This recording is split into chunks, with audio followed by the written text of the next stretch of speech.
স্থাপনার নাম পরিবর্তন। সাবেক ৩ ইসির ফাঁসির দাবিতে বিএনপির বিক্ষোভ।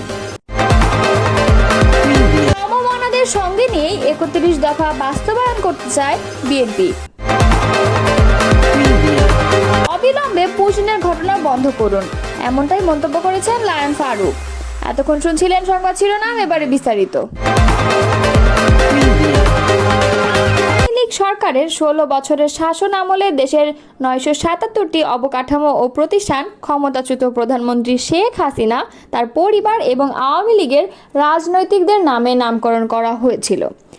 এসবের মধ্যে ছিল সেনানিবাস, বিমান ঘাঁটি, নৌবাহিনীর জাহাজ, মেগা প্রকল্প, সড়ক, স্থাপনা, স্কুল, কলেজ, বিশ্ববিদ্যালয়, হাসপাতাল সহ গবেষণা প্রতিষ্ঠান এবং অন্যান্য অবকাঠামো। বৃহস্পতিবার প্রধান উপদেষ্টার দপ্তর থেকে পরিচালিত ফেসবুক পেজে প্রকাশিত এক বার্তায় এ তথ্য জানানো হয়।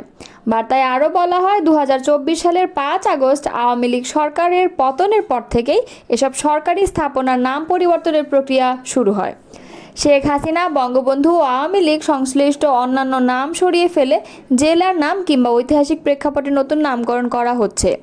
প্রধান উপদেষ্টার দপ্তর জানিয়েছে, ইতোমধ্যে বেশিরভাগ স্থাপনার নাম পরিবর্তন করা হয়েছে এবং অবশিষ্টগুলোর নাম পরিবর্তনের কাজ প্রক্রিয়াধীন।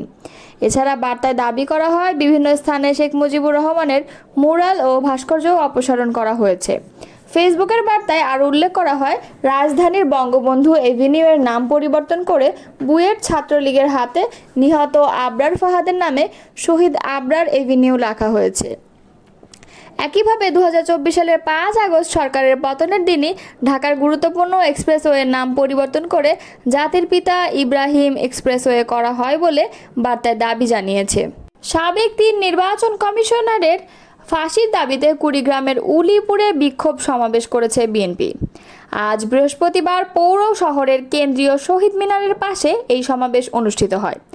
যুবদল নেতা আলমগীর হোসেনের সঞ্চালনায় সমাবেশে বক্তব্য দেন উপজেলা বিএনপির সদস্য সচিব হায়দার আলী মিয়া, যুগ্ম আহ্বায়ক আব্দুর রশিদ সরকার এবং এরশাদুল হাবিব নয়ন, পৌর বিএনপির সদস্য সচিব সোলাইমান আলী সরকার, যুবদলের আহ্বায়ক তৌফিকুর রহমান লাবলু, মহিলা দলের নেত্রী রিনা বেগম এবং ছাত্র দলের আহ্বায়ক মাহমুদুল হাসান বিপুল প্রমুখ। এ সময় বক্তারা সাবেক ৩ নির্বাচন কমিশনার কাজী রকিবউদ্দিন আহমদ, নুরুল হুদা এবং হাবিবুল আওয়ালের দৃষ্টান্তমূলক শাস্তি দাবি করেন। তারা বলেন, ২০১৪, ১৮ ও ২৪ সালে এই ৩ নির্বাচন কমিশনার দেশের মানুষের ভোটাধিকার বঞ্চিত করে। বিতর্কিত ও একতরফা নির্বাচনের মাধ্যমে ফ্যাসিস্ট হাসিনাকে দানবে পরিণত করেছিল। ওই ৩ নির্বাচনে মাঠ পর্যায় সহ যারা প্রহসনের সঙ্গে জড়িত ছিল তাদের সবার বিচার দাবি করছি। ১২ দলীয় জোটের অন্যতম শীর্ষ নেতা ও ন্যাশনাল লেবার পার্টির চেয়ারম্যান লায়ন মোহাম্মদ ফারুক রহমান ভারতের উদ্দেশ্যে বলেছেন, আপনারা জাতিসংঘের রেজুলেশন অনুযায়ী চলার চেষ্টা করুন।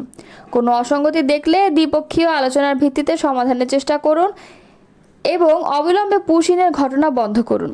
বৃহস্পতিবার জাতীয় প্রেস ক্লাবের সামনে দেশ বাঁচাও মানুষ বাঁচাও আন্দোলন আয়োজিত এক নাগরিক সমাবেশে একথা বলেন তিনি।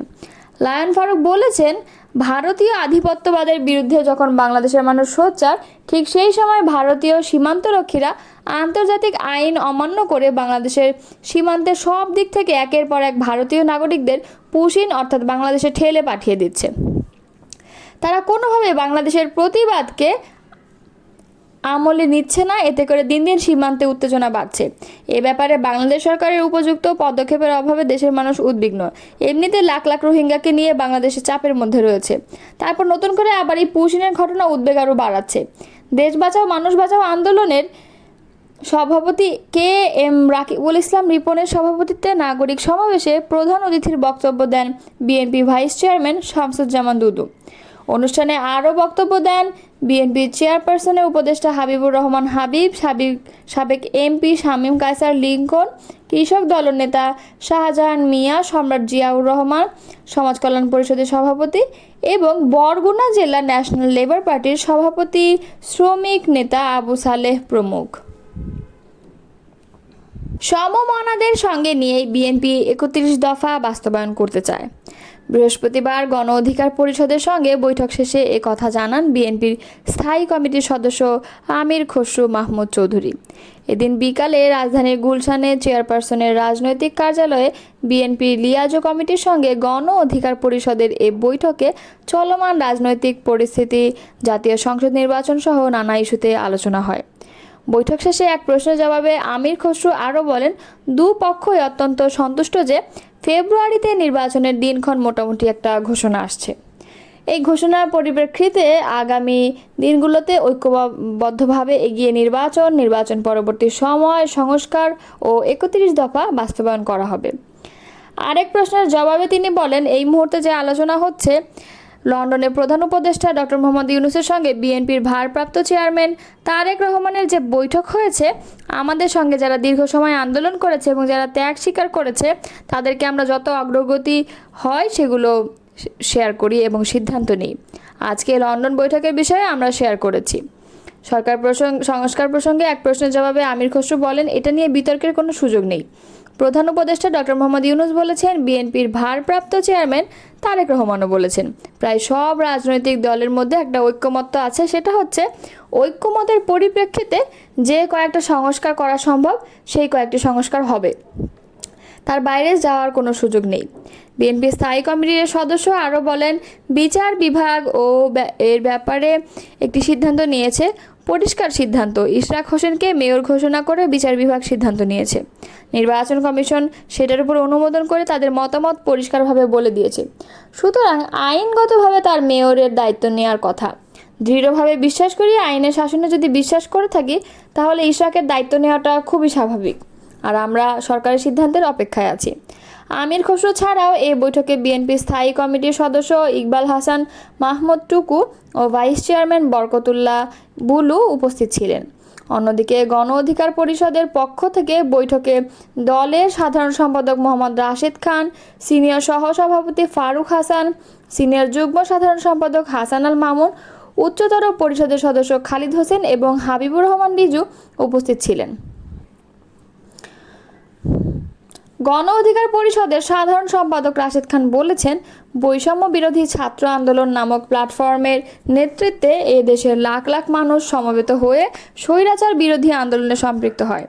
এরপর এই প্ল্যাটফর্মে নেতারা রাজনৈতিক দলের গঠনের প্রেক্ষিতে গত ৭ মার্চ সাংবাদিকদের এক প্রশ্নের জবাবে নাহিদ ইসলাম বলেন, বৈষম্য বিরোধী ছাত্র আন্দোলন এখন আর আগের জায়গায় নেই, সেখান থেকে একটি ছাত্র সংগঠন তৈরি হয়েছে। তিনি বলেন, বৈষম্য বিরোধী ছাত্র আন্দোলন ও জাতীয় নাগরিক কমিটির উদ্যোগে একটি রাজনৈতিক দল তৈরি হয়েছে বলে বৈষম্য বিরোধী বা সমন্বয়ক বলে যে পরিচয়টা এখন আর এক্সিস্ট করে না সেই অর্থে। কিন্তু অতি সম্প্রতি সেই প্ল্যাটফর্মের কাউন্সিল অনুষ্ঠিত হয়েছে। এনসিপি সম্পৃক্ত নেতারা ভোটার হন, এনসিপির কার্যালয়ে ভোট অনুষ্ঠিত হয়। এই